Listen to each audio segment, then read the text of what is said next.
Good evening. तो आज की बड़ी इंपॉर्टेंट क्लास है। जैसा कि आप लोग सामने देख रहे हैं, एमएफ हुसैन। और मैंने आपसे कहा था कि कुछ दिन के लिए क्लास छोटी छोटी रहेगी। आज से क्लास आपकी बड़ी चालू हो गई। तो आज से आपको हम जो बड़े बड़े राइटर हैं, जो बड़े बड़े कलाकार हैं, चित्रकार हैं, मूर्तिकार हैं, कलाकार, पहले उन पर हम लोग चर्चा करते रहेंगे। तो आज हम लोग सबसे पहले बात करते हैं एमएफ हुसैन। एमएफ हुसैन का पूरा नाम, इनका पूरा नाम मकबूल फिदा हुसैन। क्या है इनका पूरा नाम? मकबूल फिदा हुसैन। मकबूल फिदा हुसैन इनका पूरा नाम था। इनका जन्म देखते हैं कहाँ है। इनका जन्म 17 सितंबर 1915 17 सितंबर 1915 में महाराष्ट्र के शोलापुर में इनका जो जन्म हुआ था। मैंने कहा 17 सितंबर 1915 में महाराष्ट्र के शोलापुर नामक स्थान पर इनका जन्म हुआ था। इनकी मृत्यु देखते हैं। मृत्यु उनकी 9 जून 2011 लंदन में हुई। इनकी 2 जून 2011 कहा? लंदन में। लंदन में इनका अंतिम संस्कार शेरा कब्रिस्तान में इनका अंतिम संस्कार किया गया था। ये कहने कि इनको दफनाया गया था। ठीक है ना? तो ध्यान रखिएगा, इनकी मृत्यु 9 जून 2011 को लंदन में शेरा कब्रिस्तान में इनको दफनाया गया था। अब बात करते हैं इनकी नागरिकता की। इनकी नागरिकता जो थी वो 2 थी। एक तो नागरिकता थी भारतीय। इनकी नागरिकता जो थी वो जन्म से थी। क्या थी? जन्म से इनकी नागरिकता थी भारतीय। और दूसरी नागरिकता थी कतर की। दूसरी नागरिकता कहां की थी? कतर की। इन्होंने 2010 में कतर की नागरिकता प्राप्त की थी। 2010 में। क्लियर हो रहा आप लोग को? नागरिकता के रूप में अगर ये जन्म से ये भारतीय थे, इनका जन्म भारत में हुआ था, और कतर में इन्होंने जो है अपनी नागरिकता एक और मिली थी, और वो लिया था उन्होंने 2010 में। यानी ये 2 जगह की इनको नागरिकता मिली हुई थी। आगे बात करते हैं हम लोग इनके बारे में।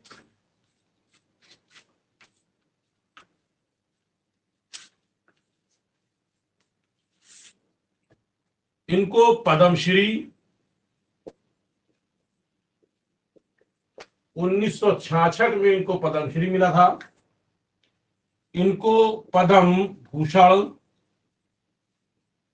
1973 में मिला था। और पद्म विभूषण इनको दिया गया था 1991 में। यानी ये एक ऐसे कलाकार थे जिनको तीनों मिला हुआ था, पद्मश्री, पद्म भूषण, पद्म विभूषण। ठीक है ना? तो पद्मश्री, पद्म भूषण, पद्म विभूषण, तीनों इनको ये क्या मिला था? सम्मान पुरस्कार मिला था। क्लियर? इसके अलावा इन्हें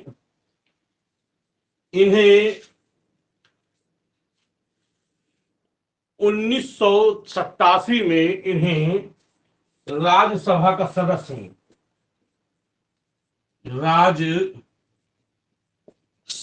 सदस्य बनाया गया था। 1987 में राज्यसभा का सदस्य भी इन्हें बनाया गया था। चलिए आगे देखते हैं।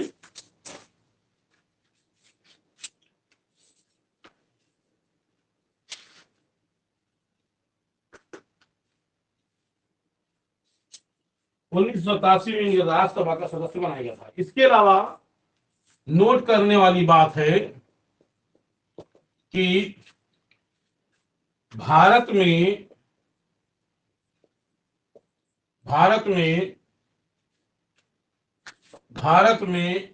एम एफ हुसैन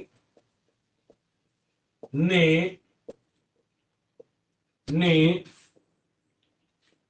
इंस्टॉलेशन,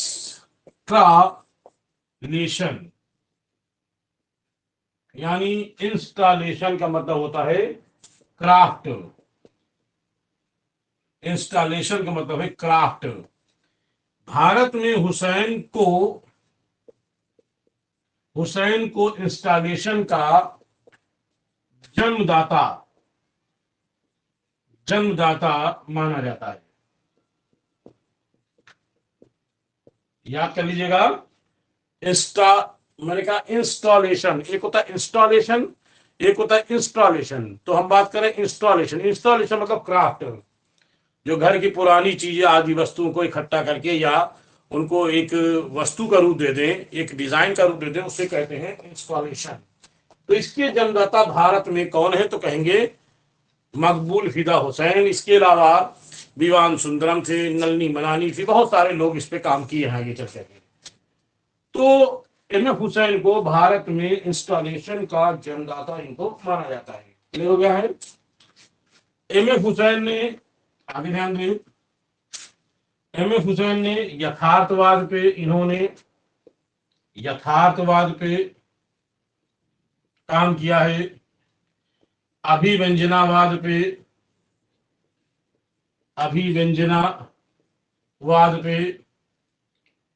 यथार्थवाद पे, अभिव्यंजनावाद पे, घनवाद पे, ठीक है, अभिव्यंजनावाद, घनवाद, इसके अलावा प्रभाववाद,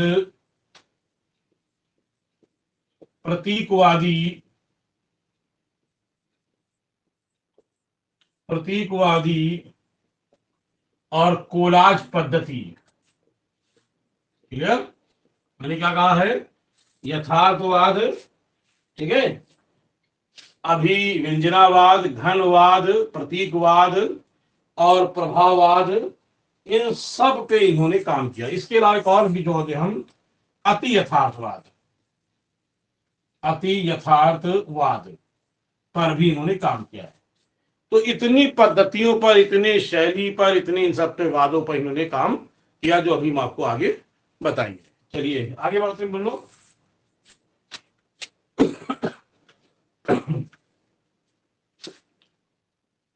एम एफ हुसैन का, जैसा कि मैंने बताया कि इनका जन्म हुआ था महाराष्ट्र के शोलापुर गांव में, यानी शोलापुर में। इनके पिता जो थे वो इंदौर में काम करते थे। तो इंदौर की फैक्ट्री में इनके जो पिता थे, इनके पिता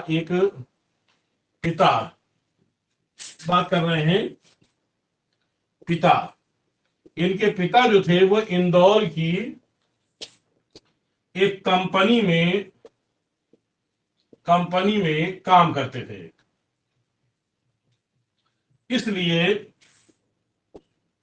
इसलिए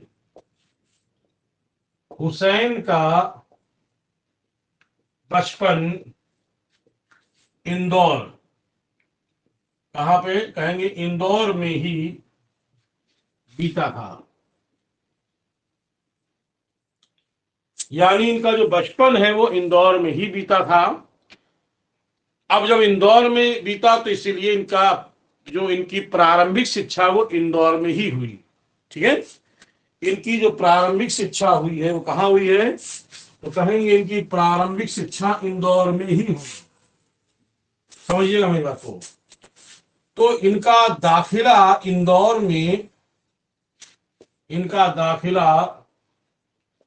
इंदौर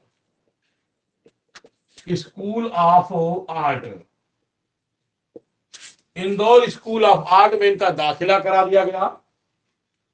और यहां इनके जो कला गुरु हुए, इनके कला गुरु, या कह लें एम एफ हुसैन के कला गुरु का नाम क्या था, तो कहेंगे इनका नाम था दत्तात्रेय दामोदर देवाला लीकर, ये इनके जो कला गुरु थे, इनके दत्तात्रेय दामोदर देवाला लीकर इनके गुरु थे। जो इनका इन्होंने इंदौर स्कूल ऑफ आर्ट के ये शिक्षक थे। इन्होंने ही इंदौर स्कूल ऑफ आर्ट में इनको कला शिक्षा सिखाई थी। इनको मकबूल फिदा हुसैन को। यहीं पर ये चित्रकारी करते थे, सीखते थे। बचपन में इन्होंने एक हॉलैंड के एक चित्रकार जिसका नाम था रेम्ब्रांड, ठीक है, ध्यान रखिएगा, हॉलैंड के एक चित्रकार, आप आगे पढ़ाएंगे लेक्चर में, हॉलैंड के चित्रकार, क्या नाम था, हॉलैंड के चित्रकार जिसका नाम था रेम्ब्रांड, चित्रकार रेम्ब्रांड पर आधारित, रेम्ब्रांड पर आधारित इन्होंने फिल्म देखा। ठीक है, फिल्म देखा। जब इसको फिल्म देखा तो इनके जीवन पर गहरा प्रभाव हुआ, क्योंकि रेम्ब्रांड जो थे वो व्यक्तिवादी चित्र बनाने में बहुत माहिर थे। तो इससे यानी फिल्म देखा, तत्पश्चात तत्पश्चात हुसैन केवल मुखाकृति बनाने लगे थे। यानी इस फिल्म रेम्ब्रांड वाली फिल्म, यानी इन्होंने जो रेम्ब्रांड को आधारित जो फिल्म देखा, इस फिल्म को देखने के बाद इनके जीवन पर प्रभाव पड़ा और इन्होंने मुखाकृति मतलब पोर्ट्रेट मतलब जो है व्यक्ति चित्र या छवि कह सकते हैं, तो ये चित्र इन्होंने बनाना यानी मुखाकृति बनाना शुरू कर दिया। इसके बाद इनका एक शौक और था, ये बचपन में इन्हें घड़ी एकत्र, पुरानी जो घड़ियां होती हैं, घड़ी एकत्र करने का शौक था।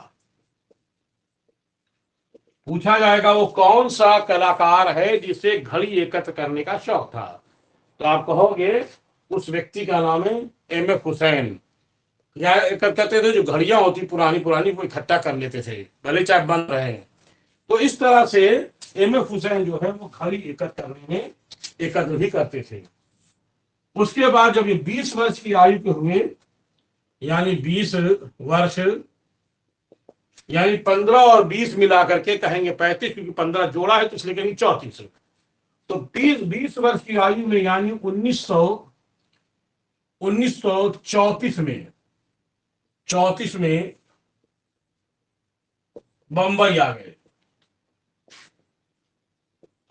यहां जे स्कूल ऑफ आर्ट,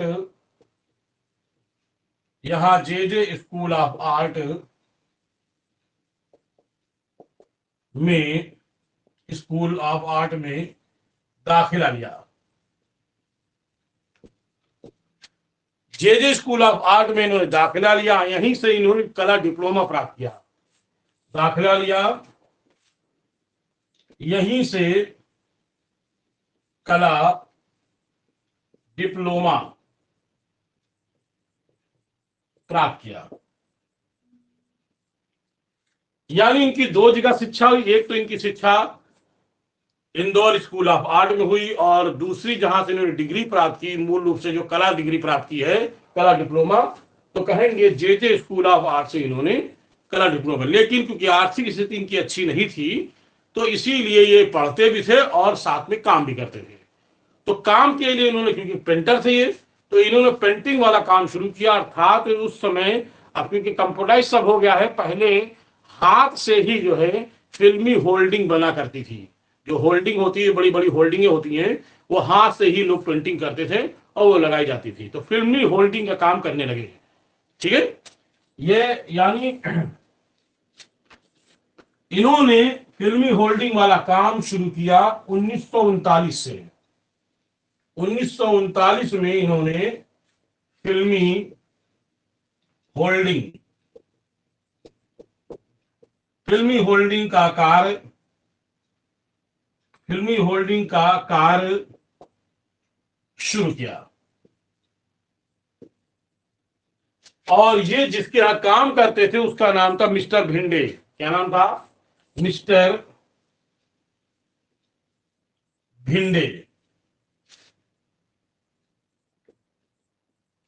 ये भी होल्डिंग पेंटर थे मिस्टर भिंडे। उस समय के बंबई के सबसे बड़े होल्डिंग पेंटर यही थे, याद रखिएगा। सबसे बड़े फर्स्ट नंबर पे होल्डिंग पेंटर ये थे।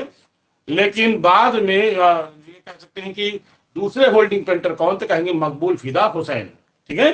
तो सेकंड जो होल्डिंग पेंटर थे उनका नाम था एम.एफ. हुसैन, याद रखिएगा। एम.एफ. हुसैन, ये इनके जो है एम.एफ. हुसैन जो थे वो दूसरे होल्डिंग पेंटर कहलाए। इसके बाद इन्होंने इनका काम छोड़ करके स्वयं का काम होल्डिंग पेंटर का पेंटिंग का काम करने लगे, यानी होल्डिंग पेंटिंग बनाने लगे। और पहले अगर क्वेश्चन आता है कि पहला अगर पूछते ऐसे पूछते कि होल्डिंग पेंटर कलाकार कौन था, तो कहेंगे मकबूल फिदा हुसैन।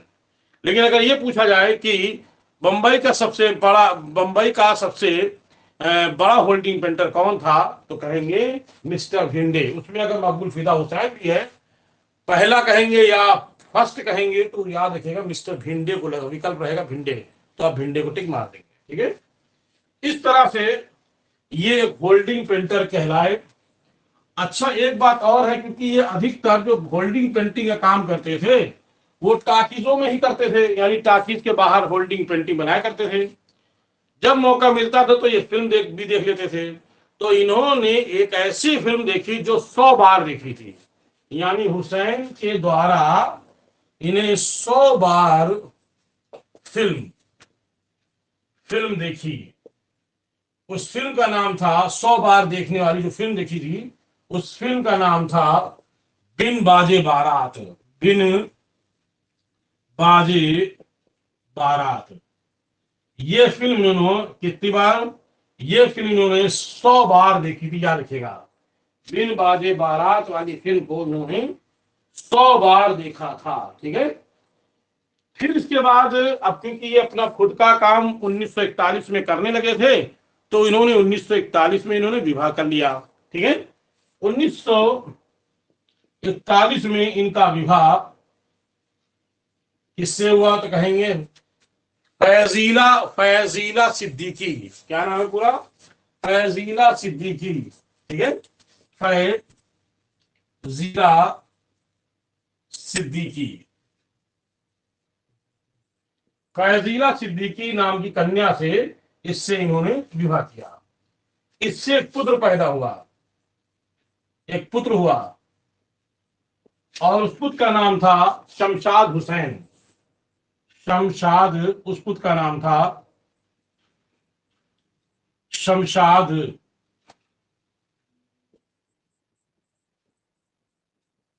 हुसैन। ये भी एक चित्रकार था जो आगे चल करके ये चित्रकार बना। इसका एक बहुत ही प्रमुख चित्र है शमशाद हुसैन का, तैल पे बनाया गया, तैल रंग पर बनाया गया, उसका नाम है अनटाइल्ड। ठीक है। शमशाद हुसैन एक चित्रकार था और इसका चित्र, इस चित्रकार का चित्र का नाम है तैल रंग में, जिसका नाम है अनटाइल्ड। अनटाइल्ड। अनटाइल्ड इनका चित्र है, और ये काहे में, तो कहेंगे तैल रंग में।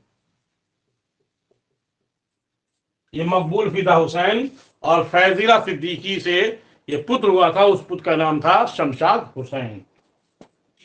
ठीक है। और उसके चित्र का नाम है अनटाइल्ड। अनटाइल्ड जो है ये तैल रंग में इन्होंने बनाया था।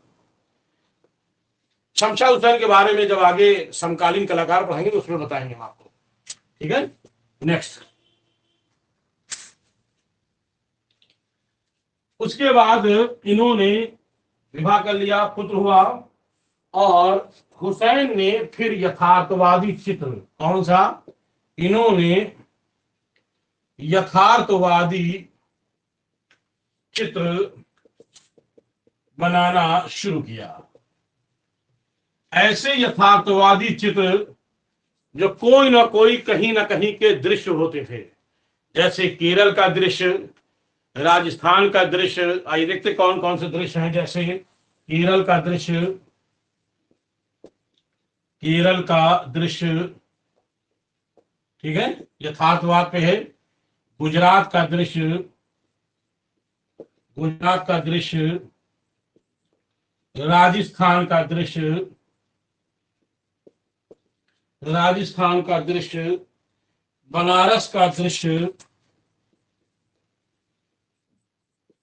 बनारस का दृश्य, कलकत्ता, कलकत्ता का दृश्य। यानी इन्होंने कौन कौन से चित्र बनाए? केरल का दृश्य, गुजरात का दृश्य, राजस्थान, बनारस और कलकत्ता जैसे इन्होंने दृश्य बनाए थे। तो ये इनके कौन से चित्र थे? तो कहेंगे ये यथार्थवादी इनके चित्र थे। इन्होंने यथार्थवादी, अब चित्र बनाने की शुरुआत की तो इन्होंने यथार्थवादी चित्र बनाया। इसके बाद इन्होंने कुछ प्रतीकवादी चित्र बनाए। इन्होंने इसके अलावा कुछ प्रतीकवादी चित्र बनाए। आइए देखते हैं कौन कौन से इनके प्रतीकवादी हैं।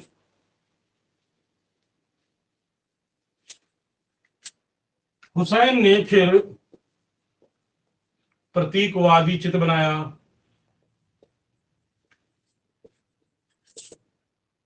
प्रतीकवादी चित्रों की अगर हम बात करते हैं तो कौन कौन से इनके प्रतीकवादी चित्र हैं? जैसे इन्होंने बनाए चित्र घोड़ा, नारी, अमिताभ बच्चन। तो इन्होंने बनाया घोड़ा प्रतीकवादी। इन्होंने घोड़ा, घोड़ा जो है गति का प्रतीक है, गति का प्रतीक। ठीक है, घोड़ा जो है गति का प्रतीक है। इसी तरीके से नारी, इन्होंने चित्र बनाया नारी। नारी जो है वेदना, दुख, ठीक है, वेदना, दुख, सहना, यानी वेदना, दुख और किसी को सहना का प्रतीक है। ठीक है, तीसरा अमिताभ बच्चन, अमिताभ बच्चन, बच्चन, इनको कहा जाता है हिंसा का प्रतीक। ठीक है, हिंसा का प्रतीक। फिल्म इंडस्ट्री में अमिताभ के बारे में कहा जाता था कि एंग्री यंग मैन, यानी क्रोध करने वाले। फिल्मों में करते थे, ऐसे नहीं थे, तो एंग्री यंग मैन के रूप में जाने जाते थे। यानी इसीलिए अमिताभ बच्चन का चित्र बना, उसका नाम दिया था हिंसा का प्रतीक। ठीक है, तो इन्होंने कुछ प्रतीकवादी, जैसे घोड़ा गति का प्रतीक, नारी वेदना, ठीक है, दुख पीड़ा, यानी क्या सहना? दुख और पीड़ा सहना। क्या है? पीड़ा सहना का प्रतीक क्या है? नारी। और अमिताभ बच्चन हिंसा का प्रतीक है। इसके बाद इन्होंने कई तरह के अलग अलग चित्र इन्होंने बनाने शुरू कर दिए थे। एम.एफ. हुसैन ने फिर अलग अलग तरह के कई चित्र बनाने शुरू किए। जैसे इन्होंने व्यक्तिवादी चित्र,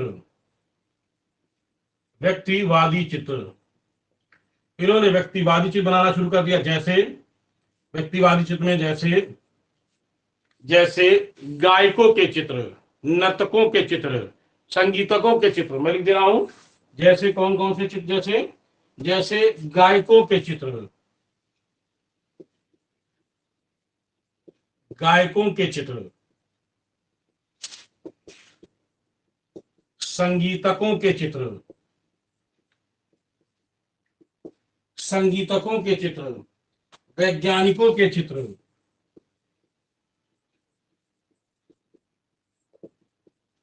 नेताओं के चित्र। जैसे नेताओं के चित्र, धर्म गुरुओं के चित्र, धर्म गुरुओं के चित्र, जैसे धर्म गुरुओं के चित्र, जैसे नर्तकों के चित्र। ये चित्र इन्होंने किस पर बनाए हैं? तो मैंने ये बताया कि ये इन्होंने व्यक्तिवादी चित्र इन्होंने बनाना चालू कर दिया। साथ में इन्होंने ये बनाया और बाद में व्यक्तिवादी चित्र। तो गायकों के, संगीतकों के, वैज्ञानिकों के, नेताओं के, धर्मगुरुओं के, नर्तकों के। इसी तरीके से इन्होंने पशु पक्षी, ठीक है, पशु प्लस पक्षी के चित्र भी बनाना चालू किया। इन्होंने पशु पक्षी के चित्र भी बनाना चालू किया, याद रखिएगा। ठीक है, नंबर 2। नंबर 3, इन्होंने पशु पक्षी के साथ साथ इन्होंने धार्मिक चित्र भी बनाया। और धार्मिक चित्र में जैसे इन्होंने सरस्वती, ठीक है, दुर्गा, भारत माता, महाभारत, कृष्ण, रामायण, ये इन्होंने धार्मिक चित्र बनाए, जैसे सरस्वती, दुर्गा, भारत माता, रामायण, महाभारत और कृष्ण वाले चित्र भी इन्होंने बनाए। तो ये हर तरह का चित्र बनाना इन्होंने प्रयास किया और विदेश में जो वाद थे उन वादों पर भी इन्होंने चित्र बनाया। तो आइए देखते हैं आगे इन्होंने किस वाद पर बनाए। अब बात करते हैं इन्होंने अति यथार्थवाद पे चित्र बनाया। इन्होंने कुछ अति यथार्थवाद पे चित्र बनाया, जैसे अति यथार्थवादी चित्र बनाना शुरू किया। इन्होंने अति यथार्थवादी चित्र बनाना शुरू किया। जैसे पहला क्या है, पहला इन्होंने जो चित्र बनाया है, दौड़ते हुए, क्या है, दौड़ते हुए घोड़े के साथ, दौड़ते हुए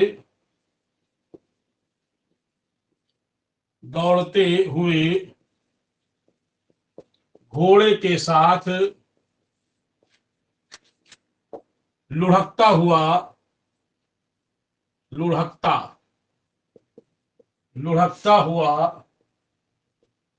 सूर्य। क्या है, मैंने कहा है कि दौड़ते हुए घोड़े के साथ लुढ़कता हुआ, यानी भूमि पर, पूरा कह सकते हैं भूमि पर लुढ़कता हुआ, यानी भूमि पर लुढ़कता हुआ सूर्य।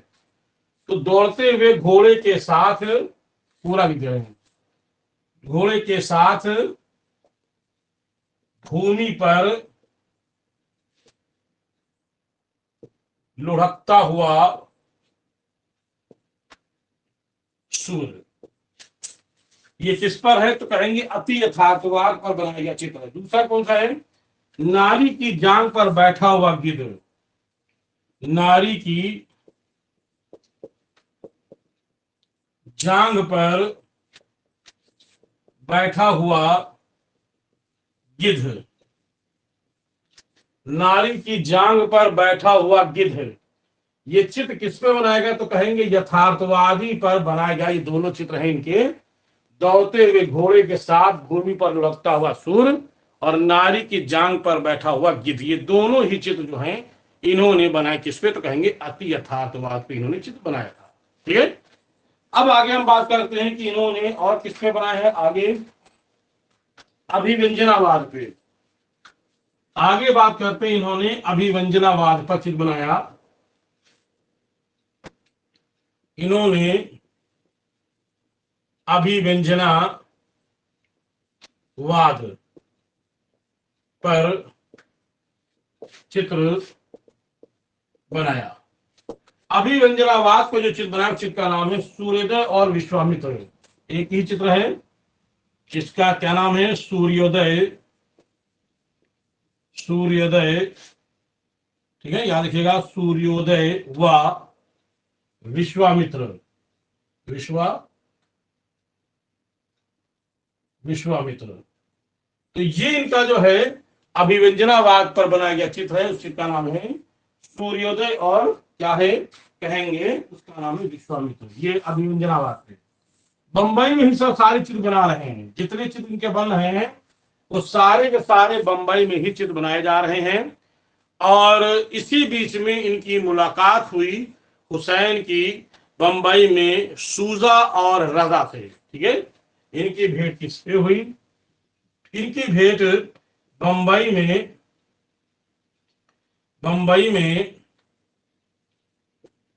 इनकी भेंट सूजा और दूसरे चित्रकार का नाम है रजा। क्या नाम है, सूजा और रजा, यानी सूजा, रजा और एक और जुड़ गए बीच में जिनका नाम है हुसैन, मकबूल फिदा हुसैन। इन तीनों ने मिल करके एक संस्था खोली जिसको कहते हैं प्रोग्रेसिव आर्टिस्ट ग्रुप, यानी पीएजी। क्या है? प्रोग्रेसिव, यानी पूरा शॉर्ट में लिखते हैं पीएजी। पीएजी इन्होंने एक ग्रुप स्थापित किया। उस ग्रुप का नाम था प्रोग्रेसिव प्रोग्रेसिव आर्टिस्ट ग्रुप। क्या नाम है? ग्रुप। तो प्रोग्रेसिव आर्टिस्ट ग्रुप याद रखिएगा, ये संस्था जो है इन तीनों ने मिलकर खोली थी। इसके बारे में जब हम आपको पैक ग्रुप पढ़ाएंगे तो इसकी डिटेल बताएंगे कि ये पैक क्या है, कैसे स्थापित हुआ, इसके कौन जो इसको तैयार किया, किसने क्या प्रारूप बनाया, वो सारी जानकारी हम आपको देंगे। तो इन्होंने बंबई में सूजा रजा के साथ मिलकर के एक ग्रुप खोला, जिससे ग्रुप स्थापित किया जिसे हम पैग ग्रुप के नाम से जानते हैं। ठीक है। इसी के बाद इन्होंने 1948 में इन्होंने घनवाद पर चित्र बनाना शुरू किया। याद करिएगा, इन्होंने किस पे? इन्होंने घनवाद पर आधारित चित्र बनाना शुरू किया। ऐसे इन्होंने बहुत सारे घनवादी चित्र बनाए और उसको फिर उन्होंने बंबई की एकल प्रदर्शनी इनकी 1950 में लगी। 1950 में इनकी बंबई में इनकी पहली एकल प्रदर्शनी लगी। इस बंबई की एकल प्रदर्शनी में इनके चित्रों को देखा व खरीदा। किसने खरीदा, देखा? तो कहेंगे होमी जहांगीर भाभा। किसने देखा था? इनके चित्रों को देखा था जहांगीर भाभा, याद रखिएगा। और खरीदा भी था जहांगीर भाभा, वैज्ञानिक थे भाभा। और विशाल पित्री। और किसने? बद्री विशाल पित्री। इन्होंने दोनों लोगों ने इनके चित्रों को देखा, इनके चित्रों की प्रशंसा की और तारीफ की। कुल मिलाकर के ये घनवाद पे भी चित्र रखे, हर तरह के चित्र इन्होंने रखे थे। अपनी पहली प्रदर्शनी वो कहाँ हुई थी? तो इनकी पहली प्रदर्शनी, याद रखिएगा, इनकी पहली प्रदर्शनी जो हुई थी बंबई में हुई। और इनकी पहली अंतरराष्ट्रीय जो प्रदर्शनी 1952 में ज्यूरिक में हुई थी। याद कर लीजिएगा, इनकी पहली अंतरराष्ट्रीय प्रदर्शनी 1952 में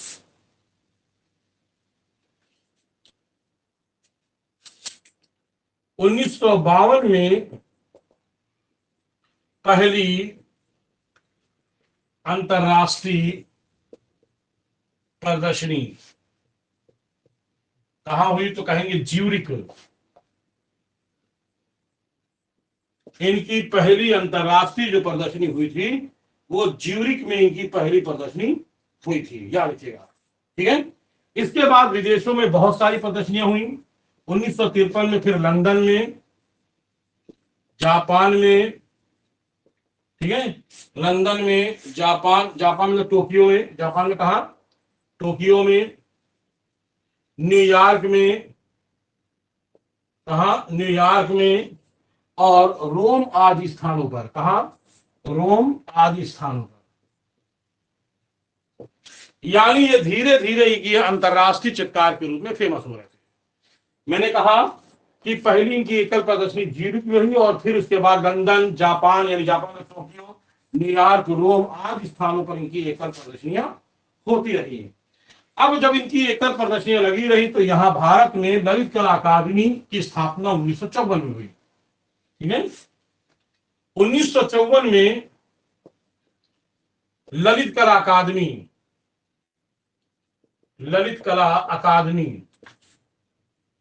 नई दिल्ली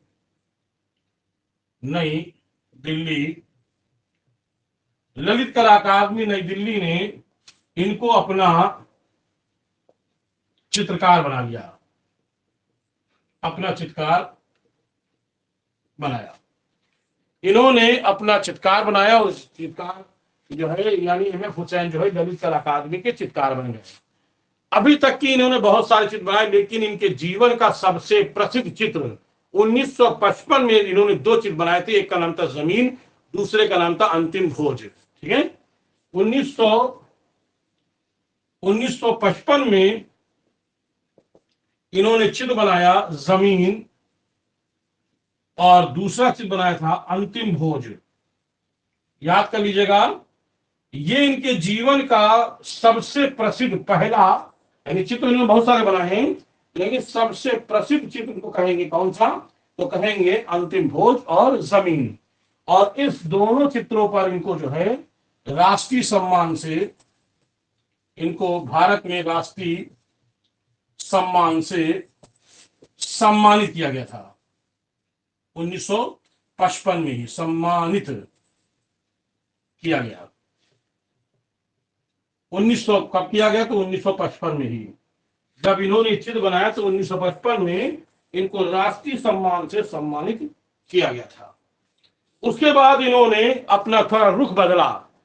रुख बदले का मतलब यह है कि अभी तक वो चित्रकारी कर रहे थे, अब इन्होंने यहां रुख बदल करके उन्होंने फिल्म बनाना शुरू किया। ठीक है, 1968 में, ध्यान देना, 1968 में इन्होंने अपनी जीवन की पहली फिल्म बनाई। पहली फिल्म इन्होंने अपनी सबसे पहली फिल्म बनाई through eyes of the painter. क्या नाम है फिल्म का नाम, through eyes of the painter. Film का नाम through eyes of, through eyes of painter. क्या नाम है, through eyes of A painter. ये फिल्म इन्होंने बनाई पहली इनकी, कब बनी, 1968 में। और ये फिल्म बनाई थी इन्होंने राजस्थानी जीवन पर आधारित, राजस्थानी जीवन पर आधारित। इस फिल्म पर इनको फिल्म पुरस्कार मिला। भारत में फिल्म पुरस्कार दिया गया। अब फिल्म फेयर नहीं कह सकते हैं, फिल्म फेयर इसलिए नहीं कह सकते हैं क्योंकि अब ये बात का है, तो इनको जो है भारत में फिल्म पुरस्कार जो है 1968 में ही इनको, या 68 के बाद उन्होंने थ्रू आइज ऑफ पेंटर के पर इनको जो है ये पुरस्कार मिला। इसी तरीके से बर्लिन में, इसी फिल्म पर बर्लिन मतलब जर्मनी में, बर्लिन में इनको गोल्डन बियर पुरस्कार, गोल्डन बियर इनको पुरस्कार मिला था। ठीक है, इनको गोल्डन बियर पुरस्कार मिला, याद रखिएगा, इनको गोल्डन बियर पुरस्कार मिला। तो इस तरह से इन्होंने अपने जीवन की ये पहली फिल्म बनाई थी। कुल उन्होंने 12 फिल्में बनाई थी, याद रखिएगा, इन्होंने कुल कितनी फिल्म बनाई थी,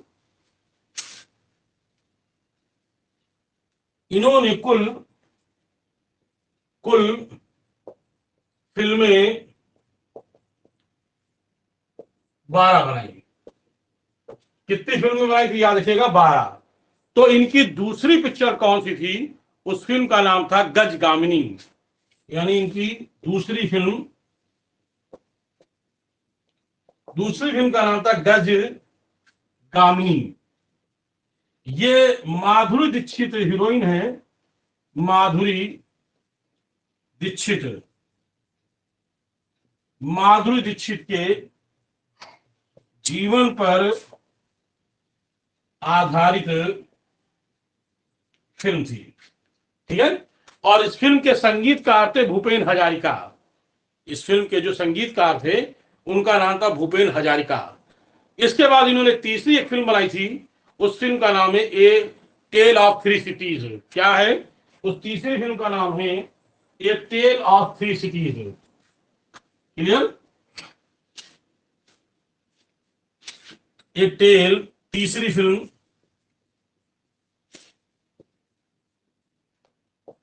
ए टेल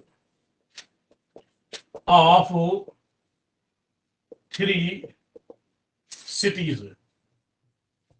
ये तीसरी फिल्म थी, a tale of three cities. इसमें भारत के 3 शहरों का दृश्य दिखाया गया है। और कौन कौन से हैं? एक का नाम है प्रयाग, दूसरे का नाम है जैसलमेर, जैसलमेर, और तीसरे का नाम है, मैं तीसरा नहीं देता यहाँ पे, तीसरे का नाम है आपका हैदराबाद। ठीक है, हैदराबाद। तो याद कर लीजिएगा, इनकी तीसरी फिल्म है इनकी टेल ऑफ थ्री सिटीज। इसमें 3 शहरों को इन्होंने इसमें दिखाया गया है। याद रखिएगा, 3 शहरों को इसमें दिखाया गया है। इस तरह से इनकी एक और फिल्म है, अब वो नहीं कह सकते कि चौथी है, लेकिन एक और फिल्म याद आती है, उसका नाम है मोहब्बत। इनकी एक अन्य फिल्म है, अन्य फिल्म, उसका नाम है मोहब्बत। तो इस तरह इन्होंने कुल 12 फिल्में बनाई थी। ये कहते थे कि मैं घोड़े बेचता हूं और फिल्में बनाता हूं। क्या बोल कहते हैं ये कहते हैं घोड़े बेचता हूं और फिल्में बनाता हूं। ठीक है, अब घोड़े बेचने का मतलब है कि क्या घोड़ा थोड़ी बेचते थे, घोड़े के चित्र बना बनाकर बेचते थे। तो इनका सबसे पसंदीदा विषय जो था वो घोड़ा था। तो याद रखिएगा, इनका जो जो सबसे प्रमुख विषय था वो क्या था? घोड़ा। ठीक है, तो ये कहते थे घोड़ा बेचता हूं, घोड़ा बेचता हूं और फिल्में बनाता हूं। ये कहते थे घोड़े बेचता हूं और फिल्में बनाता हूं। और ये इन्होंने अपनी कार पर भी घोड़े का चित्र बनाया था, यानी हुसैन की कार पर, कार पर, ठीक है, कार पर क्या बना था? घोड़ा। याद कर लीजिएगा, इनकी कार पर भी था, क्या बना था? घोड़ा का चित्र बना था। ठीक है, ये फिल्मी हीरोइनों से बहुत लगते थे। फिल्मी हीरोइनों को, जो अच्छी अच्छी हीरोइनें थे, उनको वो चित्र बनाने का प्रयास करते थे, और चित्र बनाने के लिए हीरोइनें भी इनके आगे पीछे लगी रहती थी। उनमें सबसे पहली है, आप कह सकते हो सबसे पहली है माधुरी दीक्षित। ठीक है, तो इन्होंने हीरोइनों में सबसे पहले माधुरी दीक्षित, माधुरी दीक्षित के तो ये बहुत ही फैन थे, या ये कह लो माधुरी दीक्षित इनकी बहुत बड़ी फैन थी। दूसरी मीनाक्षी शेषाद्री, मीनाक्षी शेषाद्री, शेषाद्री। आप कहोगे मीनाक्षी शेषाद्री कौन है? तो मीनाक्षी शेषाद्री वो है, आप शायद समझ जाओगे, मैं बता देता हूं। एक फिल्म आई थी हीरो, हीरो में जिसके हीरो थे जैकी श्रॉफ और हीरोइन थी मीनाक्षी शेषाद्री। याद रखिएगा, शेषाद्री। इसी तरीके से एक है आपकी तब्बू, तब्बू तो आप लोग जानते होंगे, इसमें बताने की जरूरत नहीं है। इसी तरीके से उर्मिला मातोंडकर, उर्मिला मातोंडकर, तोंडकर, इसको भी आप जानते होंगे। उर्मिला मातोंडकर बहुत सारी फिल्मों में ये भी आ चुकी है। इसके बाद एक और, जो सबसे आखिरी जिस हीरोइन के ये ज्यादा करीब थे, उसका नाम था अमृता राव। ठीक है, उस हीरोइन का नाम है अमृता राव। ये अमृता राव कौन थी? तो ये अमृता राव जो थी, ये एक फिल्म आई थी विवाह, बड़ी फेमस पिक्चर थी, उस विभाग में ये थी जिसका, तो इन्होंने इतनी फिल्म हीरोइनों से बहुत लगाव था, माधुरी दीक्षित, मीनाक्षी शेषाद्री, तब्बू, उर्मिला मातोंडकर और लास्ट में अमृता राव। तो इस तरह से इन्होंने फिल्मी हीरोइनों के भी चित्र बनाए थे, वो हीरोइनें भी इनसे चित्र बनवाया करती थी। तो ये है एम.एफ. हुसैन का जो फिल्मी दुनिया से इनका जुड़ा हुआ मामला है। उसके बाद 1971 की बात करते हैं। इन्होंने 1971 में, ध्यान देना, पेरिस के 1971 में पेरिस की कौन सी गैलरी है? पेरिस की, पेरिस नहीं, ब्राजील, ब्राजील की है, ब्राजील की, ब्राजील के साओ पाओ, कौन सी है?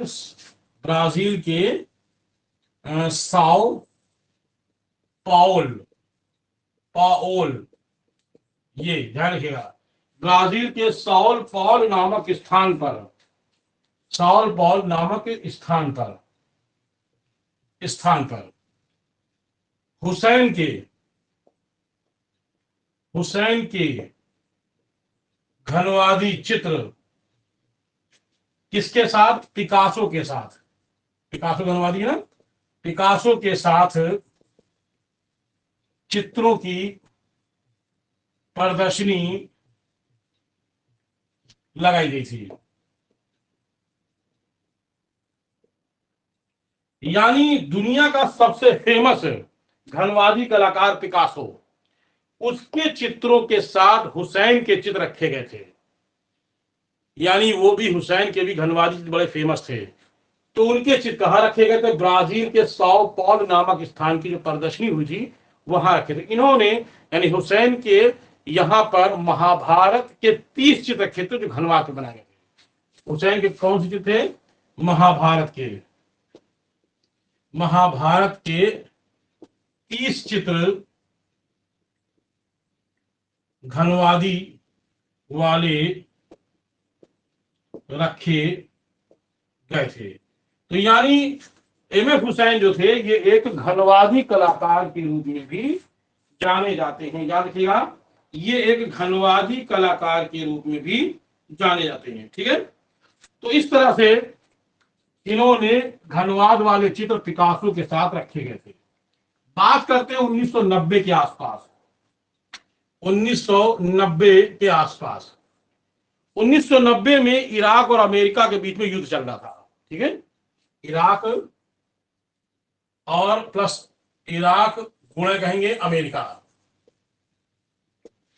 ठीक है, पर आधारित इराक व अमेरिका के युद्ध पर आधारित चित्र बनाए। इन्होंने अमेरिका और इराक पर जो युद्ध हो रहा था उस पर चित्र बनाए। जो दृश्य होता है जब युद्ध हो जाता है तो क्या माहौल रहता, क्या दृश्य रहता, तो उसमें अमेरिका विजय हुआ था और इराक पराजित हुआ था, तो उसका क्या दृश्य दिखाया गया। आइए देखते हैं इन्होंने कौन कौन से, और इन्होंने ये चित्र इन्होंने बंबई, यानी कहा वो जो चित्र बनाए इन्होंने बंबई की प्रदर्शनी में चित्र रखे थे। क्या रखे थे इन्होंने? पहला चित्र इन्होंने कौन कौन से चित्र रखे हैं आइए देखते हैं। बगदाद में मरे हुए लोगों का चित्र। बगदाद कहाँ है? इराक में। बगदाद में मरे हुए लोगों का चित्र ये इन्होंने बनाया। इसी तरीके से इन्होंने चीखती हुई विधवाओं का चित्र, चीखती हुई विधवाओं का चित्र रखा था। इसी तरीके से लाशों को झपटते हुए गिद्धों, लाशों को झपटते हुए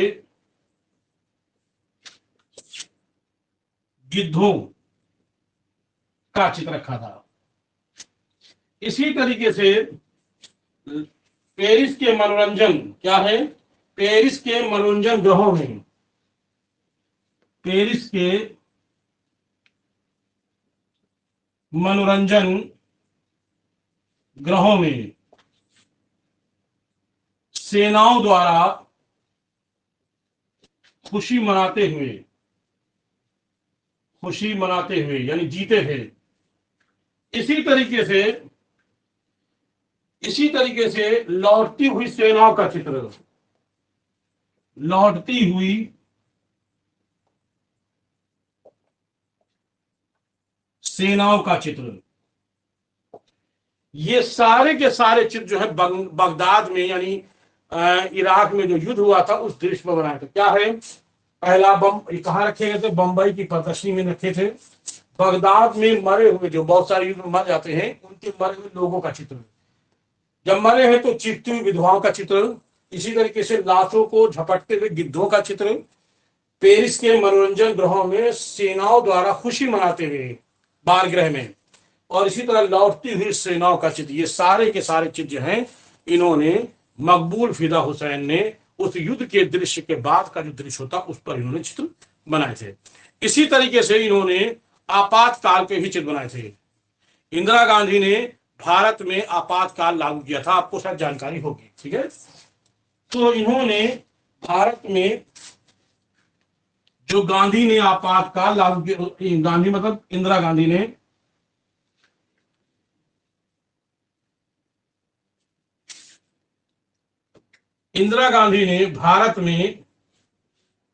भारत में आपातकाल के दौरान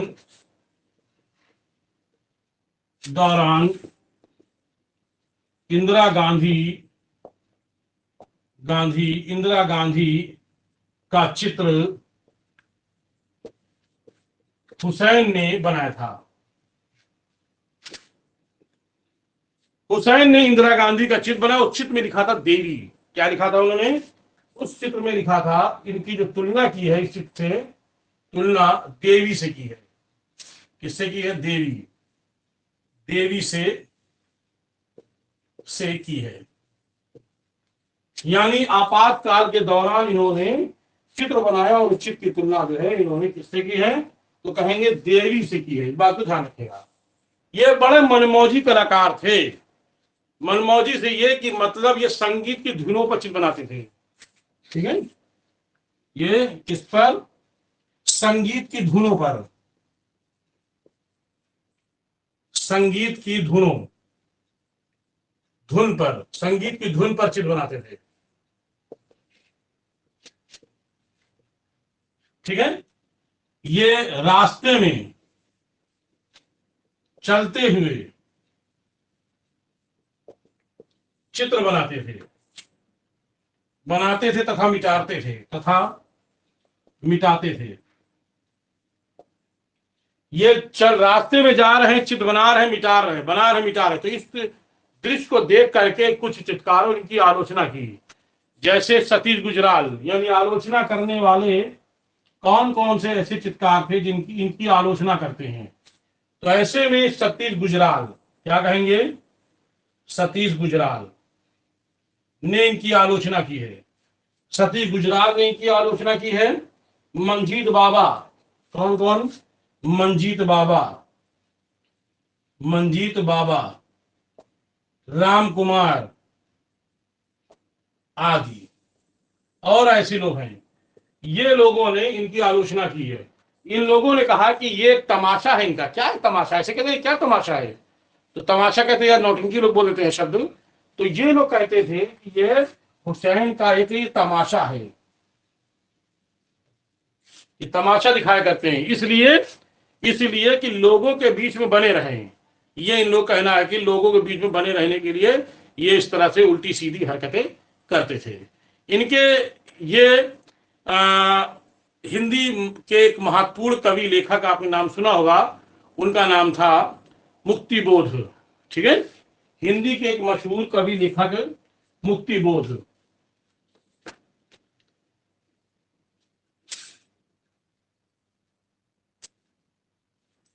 मुक्तिबोध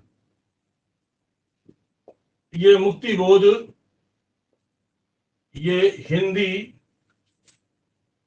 कवि लेखक की अंतिम संस्कार में पैदल गए थे। वो भी पैदल गए थे, नंगे पैर, ठीक है। और उसी के बाद से इन्होंने चप्पल जूता पहनना बंद कर दिया था। तो वो कौन सा कलाकार है जो नंगे पैर रहता था?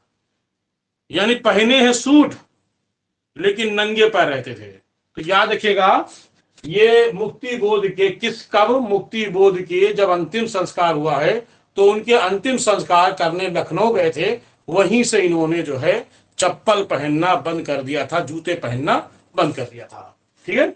तो एम.एफ. हुसैन जो थे ये चप्पल जूता नहीं पहनते थे। क्लियर हो गया? आइए देखते हैं। एम.एफ. हुसैन जो है ये चित्र बनाने में ये नाइफ का प्रयोग करते थे, यानी रंग लगाने में नाइफ का प्रयोग। नाइफ का प्रयोग करते थे। किसके लिए करते थे? रंग लगाने में। नाइफ बोले तो चाकू, चाकू से ये रंग लगाने का काम करते थे। ठीक है, चाकू से रंग लगाने का काम करते थे। और चाकू से रंग लगाने को कहते हैं इम्पेस्टो तकनीक। इसे क्या कहते हैं? नाइफ को इसे कहते हैं इम्पेस्टो, इम्पेस्टो, इम्पेस्टो तकनीक कहते हैं इसको। चाकू के द्वारा, नाइफ के द्वारा कलर लगाने को इम्पेस्टो तकनीक कहते थे। इन्होंने नाइफ का प्रयोग किया था। इसके अलावा ये एक अच्छे लेखक भी थे। ये एक चित्रकार के साथ एक लेखक भी थे। तो लेखक के रूप में क्या लिखेगा? लेखक भी थे, और लेखक के रूप में इन्होंने एक पुस्तक लिखी थी। उस पुस्तक का नाम है उपनिषद, संसद उपनिषद। उस पुस्तक का नाम है संसद उपनिषद। ये किस पर आधारित थी? तो ये इन्होंने पुस्तक लिखी थी, संसद उपनिषद, ये इनकी पुस्तक थी। ये कहते थे कि भारत का सबसे बड़ा जो चित्रकार है, ये कहते थे कि भारत का सबसे बड़ा चित्रकार मानते थे ये जिसको, उसका नाम था गायतोंडे। गायतोंडे, गायतोंडे चित्रकार को ये भारत का सबसे बड़ा चित्रकार मानते थे। आइए आगे देखते हैं। इन्होंने, हुसैन ने नाटकर्मी, क्या नाम है नाटकर्मी? सफदर हाशमी नाटककार थे। नाटकर्मी सफदर, सफदर हाशमी का व्यक्ति चित्र बनाया था। और सफदर हाशमी चित्र को बना करके इन्होंने हाशमी ट्रस्ट, इसको हाशमी ट्रस्ट, हाशमी ट्रस्ट को दान कर दिया था। इन्होंने नाटकर्मी हाशमी, कौन? सफदर हाशमी का इन्होंने चित्र बनाया था और उस चित्र को इन्होंने दान कर दिया था। आइए देखते हैं। 3 नवंबर 2004 में, 3 नवंबर, 3 नवंबर 2004 में एक प्रदर्शनी लगी थी। कहां लगी थी? हुसैन की एक बहुत बड़ी प्रदर्शनी लगी थी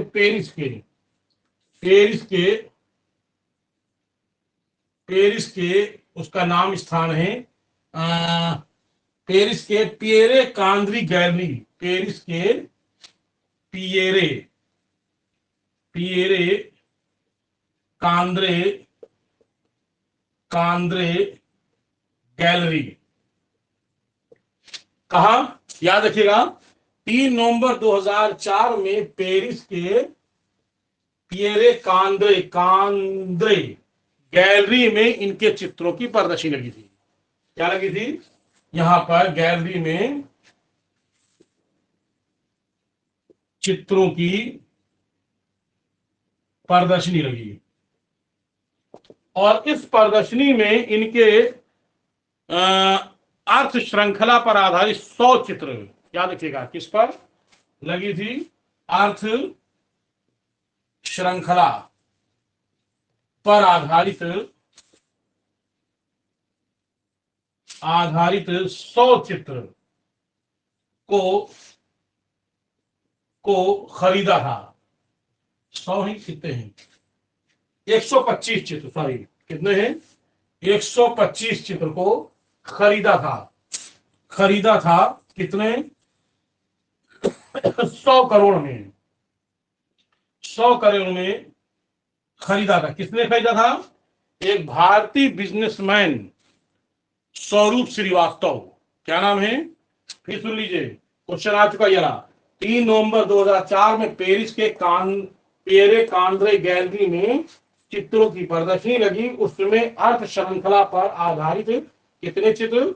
125 चित्र को खरीदा गया था। कितने में? 100 करोड़ में। और खरीदने वाले व्यापारी का नाम था भारतीय व्यापारी जिसका नाम था स्वरूप श्रीवास्तव। क्या नाम पूरा है? स्वरूप श्रीवास्तव, याद रखिएगा, स्वरूप श्रीवास्तव, बिल्कुल सही है।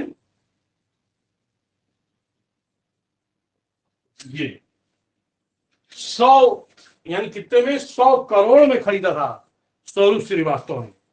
तो ये इनका 2004 में इनकी चित्रों की प्रदर्शनी लगी थी। इसी तरीके से 2005 में, इसी तरह से 2005 में लंदन की क्रिस्टी में, 2005 में लंदन की क्रिस्टी की नीलामी में इनका एक चित्र था, कपल चित्र। 1.5 लाख डॉलर, 1.5 लाख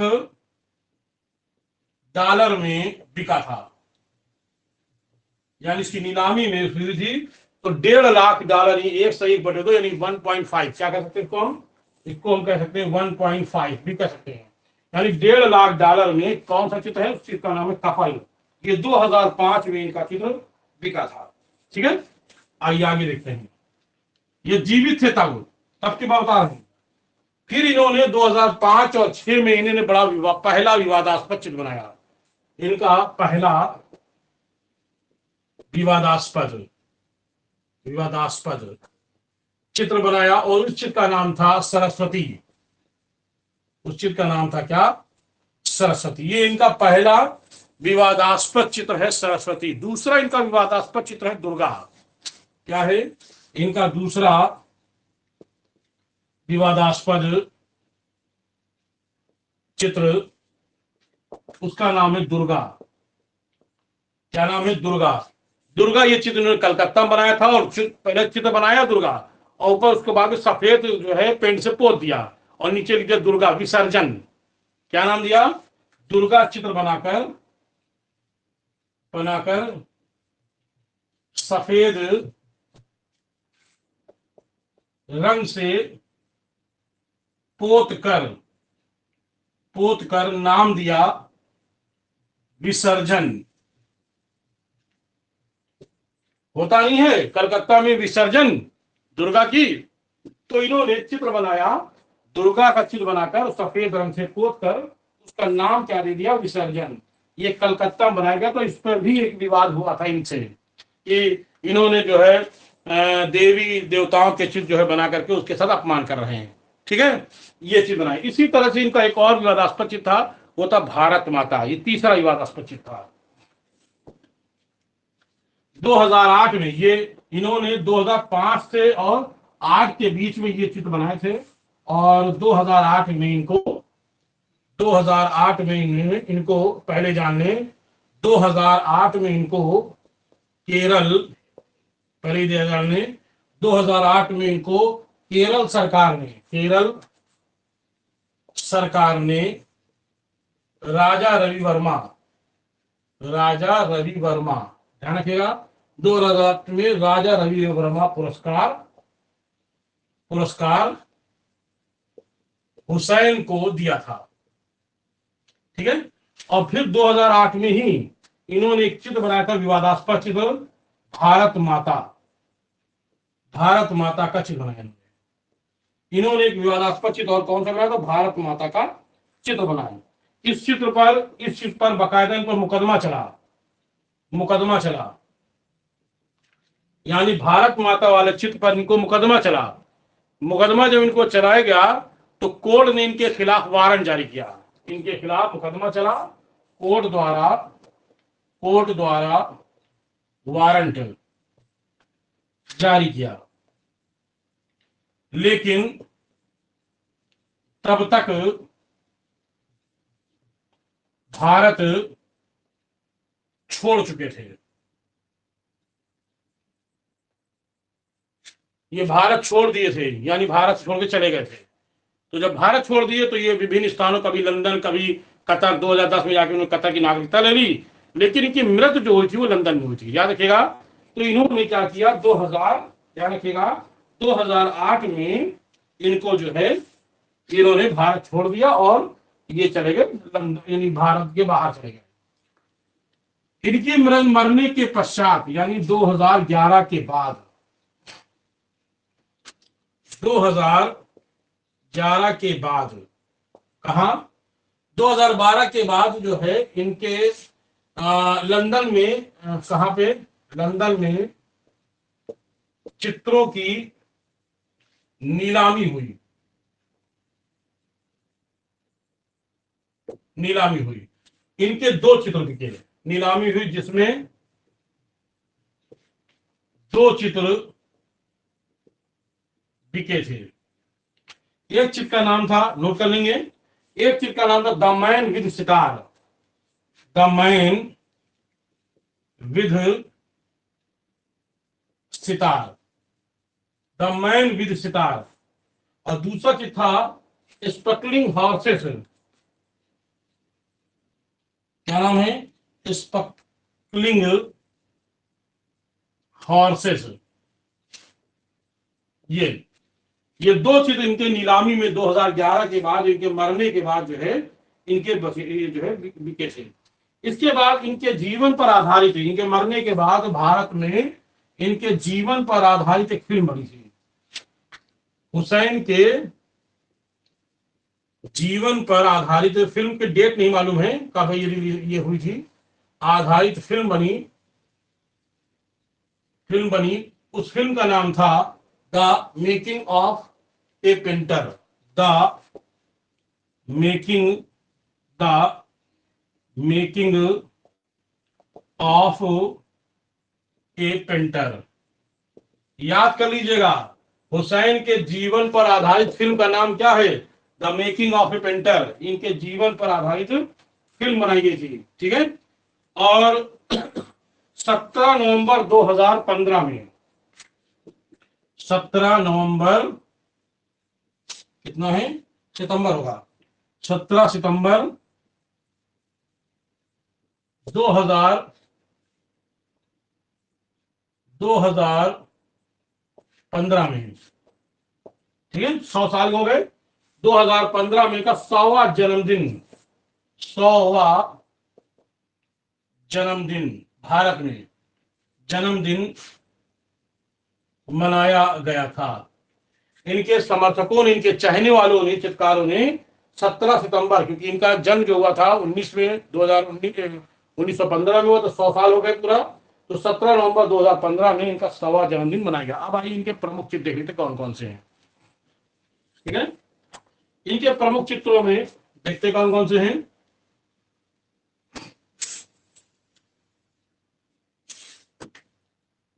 अन्य प्रमुख चित्र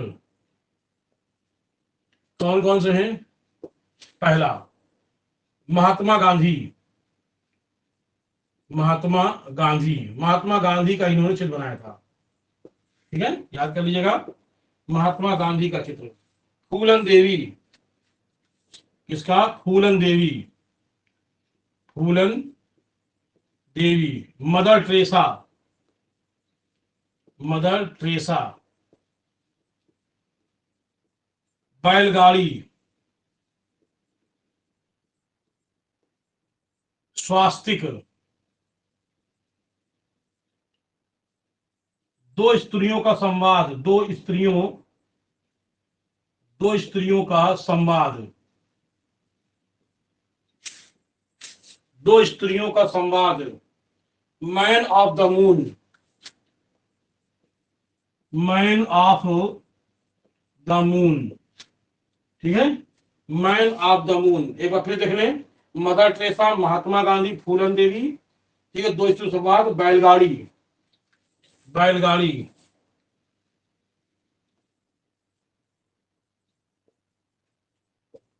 बैलगाड़ी। और कौन सा चित्र है, बैलगाड़ी। लैंप और मकड़ी, लैंप व मकड़ी, लैंप व मकड़ी। इसके अलावा मुर्गा, घोड़ा, मुर्गा, घोड़ा, बिखरे अक्षर, बिखरे अक्षर और बिखरे अक्षर, जापान में प्रेमी, जापान में प्रेमी, अकेली सीता, अकेली सीता, ठीक है, जापान में प्रेमी, अकेली सीता, दुपट्टे में तीन औरतें, दुपट्टे में तीन औरतें, ये इनके अन्य प्रमुख चित्र। एक बार फिर देख रहे हैं, महात्मा गांधी, फूलन देवी, मदर टेरेसा, बैलगाड़ी, स्वास्तिक, दो स्त्रियों का संवाद, मैन ऑफ द मून, बैलगाड़ी, लैम्प, मकड़ी, मुर्गा, घोड़ा, बिखरे अक्षर, जापान में प्रेमी, अकेली सीता, दुपट्टे में तीन औरतें। एक चित्र और है, वो भी लिख देते हैं हम। उस चित्र का नाम है थीम ऑफ बगदाद, नहीं, पोर्ट्रेट ऑफ एन अम्ब्रेला। मैं यहां लिख देता हूं, portrait of an umbrella, umbrella, ये है आपका जो थोड़ा से मैंने डीप, थोड़ा से बहुत ही डीप में चला गया हूं। और बड़ा सबसे लेक्चर हुआ अभी तक की सबसे बड़ा लेक्चर में ये आपके हुआ है। तो मैंने अभी आपको जो बताया है ये महमूद हुसैन, इसके बाहर से क्वेश्चन नहीं आएगा, मैंने इतना बता दिया है। बस आपका काम है इसमें बढ़िया से नोट्स बना करके अच्छी तरह से याद कर लें। बाकी जब क्वेश्चन इसके बाहर से नहीं है, मैंने हर तरह का हर एंगल से स्टेप बाय स्टेप लिख दिया है और समझा दिया है। इस वीडियो में बार और देख लीजिएगा तो आपको फिर क्वेश्चन की कोई गलती इसमें नहीं होगी। चलिए फिर मिलते हैं कल एक नए कलाकार, बड़े कलाकार के साथ। तब तक के लिए आप लोग जय Hind, good night. Good night sir.